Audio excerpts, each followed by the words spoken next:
After telling his supporters for more than a year, especially in recent weeks, that he is a maverick, Senator John McCain proved it today in front of his own supporters. And they booed him for it. Our number 4 story tonight, where does John McCain go now? And as I think I may have mentioned, he's now so mavericky, he's mavericking away from his own supporters and getting booed for his troubles.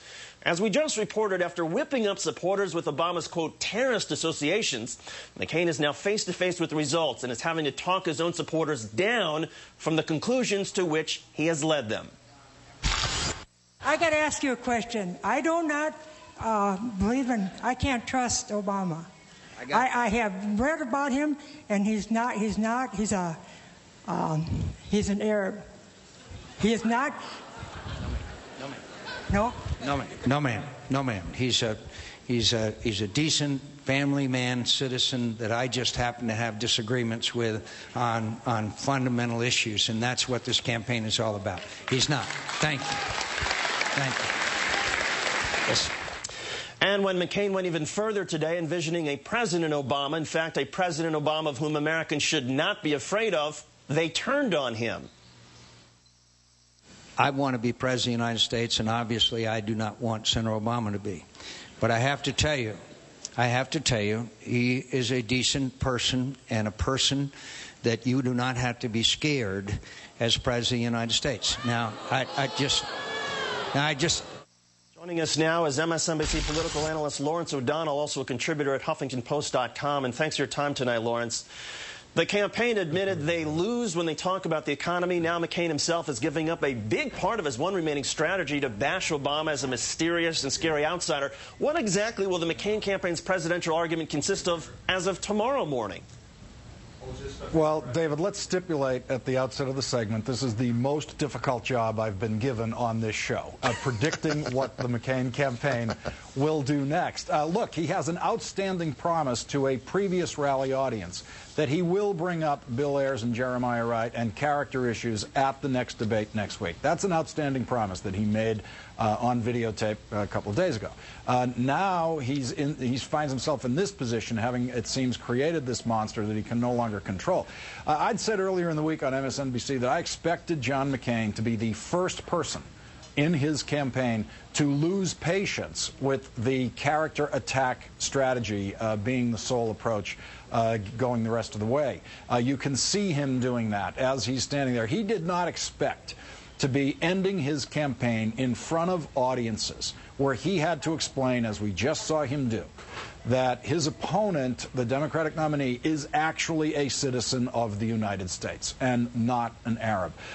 This is not where John McCain wants to be, but he has painted himself into a corner here. It's going to be very difficult for him to get out of the promise to continue on this line of attack. Well, and it seems he's already lost independence with this sort of militant fear-mongering. Now will the McCain campaign alienate the right-wing talkers and the treason, traitor shouters, and the rest who make up the Republican base who don't want to be told to knock it off?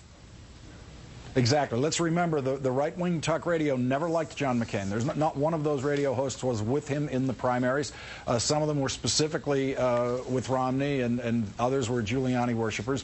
But, you know, the kind of leader of the Bill Ayers campaign, the strategy, Sean Hannity, is not going to be happy if John McCain closes down this avenue for this campaign. This is what they believe fervently is the way to win. And so McCain, who's worked hard to get the right-wing talk show world on his side and has gotten them on his side, now does risk their wrath in the final weeks of this campaign. It's a terrible place to be. His number is 41 in the latest Newsweek poll, 52-41. That's a gap that we haven't seen at this stage of an election in a long time.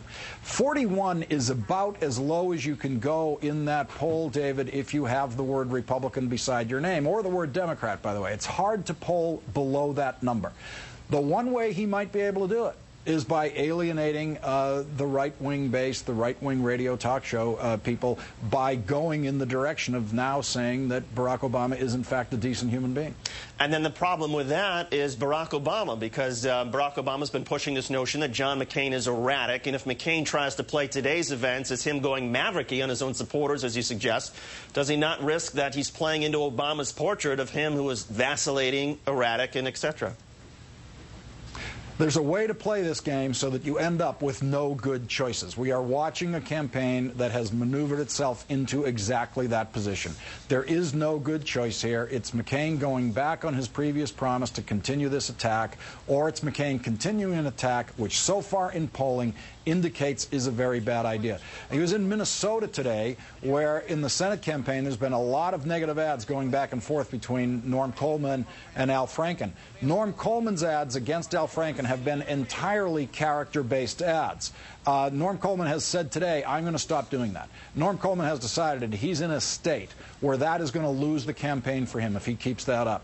That's the state where John McCain had this turn occur today. He may be getting messages from other Senate campaigns saying, this isn't working for us, we've got to go in another direction. But for McCain, there's no good choice. Lawrence O'Donnell of HuffingtonPost.com. Lawrence, we're going to ask you to stand by, if you will. We'd like to get your take on the breaking news regarding Sarah Palin. And those breaking developments, the report is in, and it says Governor Palin abused her power. We will have the details ahead.